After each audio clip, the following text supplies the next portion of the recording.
seconde table ronde de l'après-midi. Merci d'être avec nous et bienvenue à vous si vous nous rejoignez seulement maintenant. On va parler maintenant d'impression offset et de la place de l'offset dans le monde de l'emballage en carton compact. Pour en parler, j'ai deux invités avec moi. Frédéric Pambianchi, vous êtes directeur général de Koenig & Bauer pour la France. Bonjour Edouard, et bienvenue. Merci. Vous allez nous donner dans un instant votre regard de constructeur. Et puis on a un imprimeur avec nous, Jean-Michel Léon. Bonjour. Vous êtes président de Cartec.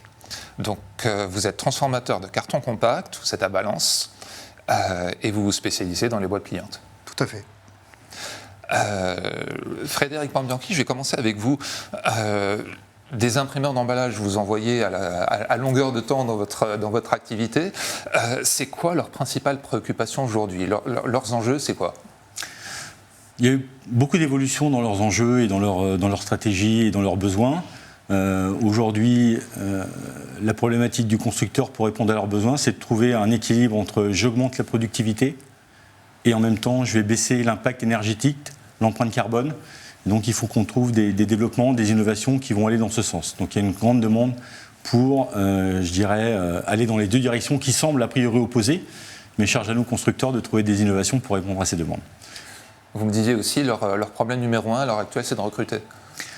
C'est un problème qui est extrêmement fort. Ça nous oblige à faire aussi justement de la R&D pour faciliter les conduites des machines, la rendre plus interactive, la rendre plus ludique, j'ai envie de dire. Parce qu'effectivement, il y a une difficulté de recrutement qui est relativement forte. Alors, ce n'est pas forcément propre à nos clients imprimeurs, comme M. Léon, c'est aussi valable pour le constructeur, lorsque je dois recruter des techniciens. Mais c'est quelque chose sur lequel ils sont confrontés, ils nous le partagent effectivement tous les jours. D'accord. Jean-Michel Léon, vous vous reconnaissez dans ce que dit Frédéric Pambianchi ? Oui, tout à fait. Il est nécessaire de simplifier l'utilisation d'une presse offset. On va avoir beaucoup de techniciens qui vont peut-être arriver du monde du numérique, voire du monde parallèle, et l'utilisation d'une presse ancienne génération leur est totalement inconnue. Donc l'intérêt aujourd'hui est vraiment d'avoir des presses sur lesquelles, entre guillemets, il suffit d'appuyer sur un bouton pour lancer et d'avoir beaucoup d'aide à la conduite. Le recrutement sera beaucoup plus simple. Les écoles d'imprimerie orientent beaucoup les opérateurs vers le numérique, mais on va devoir conserver une part d'impression traditionnelle et une facilité d'utilisation. Et vos autres enjeux, c'est quoi ? Alors d'avoir des presses, comme disait M. Pambianchi, forcément plus économes en énergie, plus économes en matières premières, avec la possibilité de gâcher moins de feuilles au démarrage. On reste sur une solution analogique, donc avec des feuilles qui sont nécessaires pour caler et régler la machine. Et puis, un service après-vente très fort. Ça, c'est quelque chose dont on a absolument besoin. Les machines sont de plus en plus sophistiquées. Il est de moins en moins possible, on va faire un parallèle avec un véhicule aujourd'hui automobile, il est totalement impossible de rentrer dans une machine aujourd'hui et d'aller modifier quelques réglages que ce soit. Donc on compte sur les constructeurs pour nous aider et certainement avec l'intelligence artificielle pour nous aider à prévenir les pannes et potentiellement les réparer plus facilement. Alors, rappelez-moi, vous êtes en offset uniquement ou vous avez un pied dans le numérique aussi ? Non, offset uniquement, un gros projet d'investissement en numérique, mais qui sera toujours un complément d'impression. Il n'est pas envisageable aujourd'hui de pouvoir remplacer la presse offset par une presse 100%, par une impression 100% numérique. Les deux machines resteront parallèles. Mais aujourd'hui, ce n'est que du traditionnel. Pour l'instant, offset uniquement. Tout à fait. Frédéric Pambianchi, vous entendez ces demandes, ces attentes de la part des imprimeurs. Comment est-ce qu'elles guident votre stratégie produit ? Comment est-ce qu'elles guident la façon dont vous faites évoluer vos systèmes ? Il y a, notre service R&D est entièrement axé sur le besoin qu'ont exprimé M. Léon, parce qu'il exprime le besoin du marché. Ce n'est pas seulement le besoin de Cartec, c'est aussi le besoin du marché. Drupa a été l'occasion de montrer justement les innovations que nous avions sorties à l'occasion du salon pour aller dans ce sens. Donc c'est quoi ? C'est nous avons augmenté la vitesse et baissé la consommation énergétique, justement, pour aller dans ce sens-là. Si je compare une machine d'une génération N-2, par exemple, les sécheurs, ils sont passés la consommation énergétique a baissé de 60%. Génération N-2, c'est il y a combien de temps à peu près ? Il y a une quinzaine d'années. D'accord. Voilà, génération N-1, ça a baissé de 30%. La partie impression, la presse en elle-même, hors sécheur, on a une consommation électrique qui a baissé de 20-25%. entre deux générations, entre une seule génération, pardon, génération N-1 et aujourd'hui. Il y a eu beaucoup d'automatismes qui ont été mis sur la machine justement pour faciliter la vie de l'opérateur et rendre la machine moins dépendante de l'opérateur. Il y a de l'intelligence artificielle qui est arrivée. Nous avions une partie justement où on montrait la marge et toute une nouvelle technologie dessus pour tout ce qui est réglage automatique et autres, pour la prise en main à distance, etc. C'est très important parce que justement les machines étant de plus en plus complexes, nous avons de plus en plus besoin de pouvoir se connecter sur les machines à distance. Nous pouvons régler énormément de choses comme ça. Et puis il y avait aussi la réduction de la gâche. Donc ça c'est quelque chose sur lequel nous travaillons en permanence. Aujourd'hui, on peut faire démarrer une machine offset avec un nombre de feuilles de gâche qui est très réduit par rapport à une certaine époque. C'est très important. Nous avons même montré une nouveauté où nous supprimons la gamme de couleurs pour réduire la taille du carton. Quand on voit les volumes qu'ils font aujourd'hui à l'année, ça représente quand même énormément de carton. Voilà, donc ça va dans des sens informatiques, dans des sens électriques, dans des sens mécaniques, justement pour aller vers leurs besoins. Très bien. Quand on parle d'impression d'emballage, moi j'entends beaucoup parler d'impression d'emballage en courte série. C'est un domaine dans lequel le numérique cherche à se faire sa place, comme il l'a fait dans l'impression commerciale. Quels sont les atouts de l'offset pour les courtes séries, Frédéric Pambianchi? Alors, la première question qui me viendra à l'esprit, c'est qu'est-ce que c'est qu'une courte série? Est-ce que c'est 100 feuilles, 500 feuilles, 5000 feuilles? L'avantage de l'offset, ça va être, on va dire, un coût variable qui est marginal. Et à partir d'un certain nombre de feuilles, mais M. Léon il pourra donner son avis en tant qu'imprimeur, l'offset tient tout à fait sa place parce que, comme nous le disions à l'instant, nous avons réduit la gâche au démarrage, nous avons accéléré les temps de calage. L'offset a toujours la possibilité de mettre des couleurs Pantone, c'est parfois une limitation dans certains environnements numériques. Et puis il y a une notion de qualité qui peut être parfois difficile, même si c'est moins le cas aujourd'hui quand même sur les machines numériques. Donc l'offset a encore sa place. La question c'est de savoir où est-ce qu'on positionne le curseur en fait. Si le besoin du client c'est des tirages à 300, 400, 500 feuilles, effectivement le numérique est peut-être plus performant. Au-delà se pose la question de l'offset. Nous avions nous aussi sur le Drupa justement une solution numérique plutôt orientée emballage alimentaire avec une impression en numérique en jet d'encre base aqueuse. Voilà, donc on a la conviction pour nous, comme il le disait à l'instant, que le monde de demain c'est non pas ou du numérique ou de l'offset mais les deux. Ce sera quelque chose de complémentaire dans les ateliers de nos clients. Aujourd'hui, un job en packaging, on le cale en combien de feuilles? Ça, c'est peut-être une question pour Jean-Michel Léon. Alors, tout ça va dépendre de la difficulté et le niveau de qualité demandé par le client. Nous sommes sur une machine N-1, qui n'est pas forcément une machine dernière génération. On commence à sortir des feuilles bonnes à 250-300 feuilles. Sur une quadrille relativement complexe. Après, si on a besoin de Pantone avec des aplats, avec des recherches de teintes, forcément c'est plus long. Si le client est présent, c'est plus long. Mais à 250-300 feuilles, on peut commencer à sortir des feuilles bonnes. En sachant qu'on a, nous, un mode de fonctionnement, comme beaucoup de nos confrères, qui est de réutiliser forcément les premières feuilles de gâche pour en utiliser nettement moins sur le deuxième passage. Mais le nombre de feuilles nécessaires a vraiment nettement diminué par rapport à des générations N-2 par exemple. Donc 250-300 feuilles voilà, sur une machine N-1. Sur une N-1. Voilà, tout à fait. Une machine actuelle, Frédéric Pambianchi, on serait sur combien? Sur le type de travaux dont parle M. Léon, je dirais 100-150 feuilles. D'accord. Ok, ça marche. Et je suppose que c'est toujours un peu le même principe. On utilise ces feuilles de gâche pour caler la finition. Exactement. La découpe, le pliage-collage, de façon à ce que les seules feuilles réutilisées sur les machines suivantes soient celles qui ont été consommées lors du calage offset. Donc c'est un peu de la gâche en temps masqué en fait. Oui, tout à fait. D'accord, ça marche. On va parler un peu de packaging alimentaire. Dès qu'on parle d'alimentaire, on pose la question du contact avec les aliments. Est-ce que l'offset a des cartes à jouer là-dessus? Oui, il y a de la recherche et développement qui se fait côté encre et côté vernis.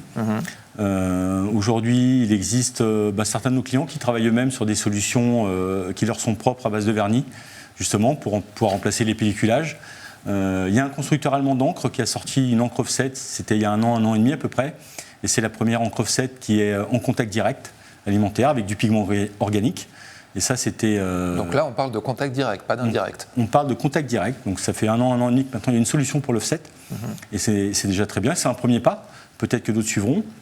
Vient ensuite s'ajouter soit des solutions pour certains avec du vernis ou du pelliculage. Le contact direct niveau 1, niveau 2, aujourd'hui, c'est quelque chose qui est bien adressé par le monde de l'offset, déjà, et qui est couvert. Là où il y avait effectivement un manque, c'était sur le contact direct, mais aujourd'hui, il y a une première solution qui est apparue.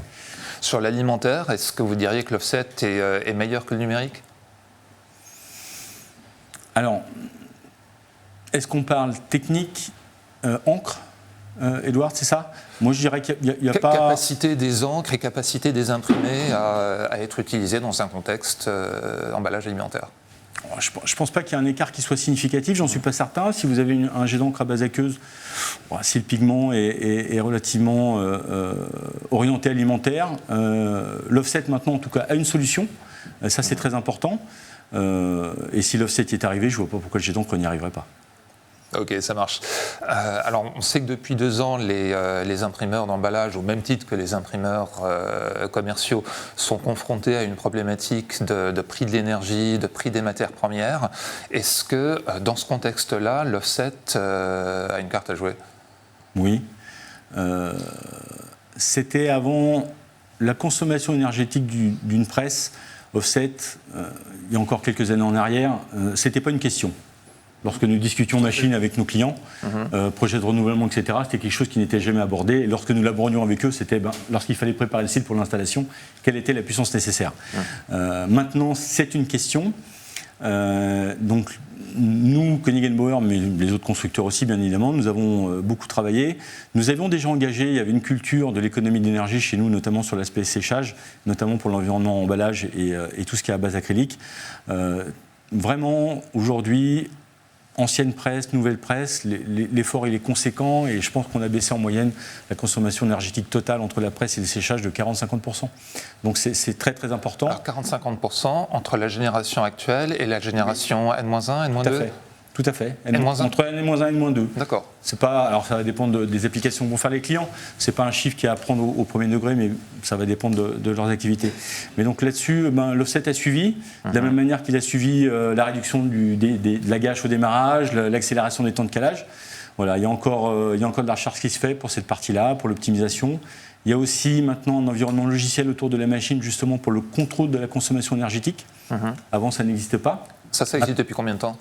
Ça existe depuis Drupa. D'accord. Voilà, c'est vraiment très récent. Et demain, Monsieur Léon, de son bureau, il pourra regarder la consommation en direct, vérifier si entre deux boulots, finalement, qui sont avec des taux de couverture identiques, s'ils ont bien la même optimisation énergétique, s'il y a des efforts à faire de la part de l'atelier ou autre.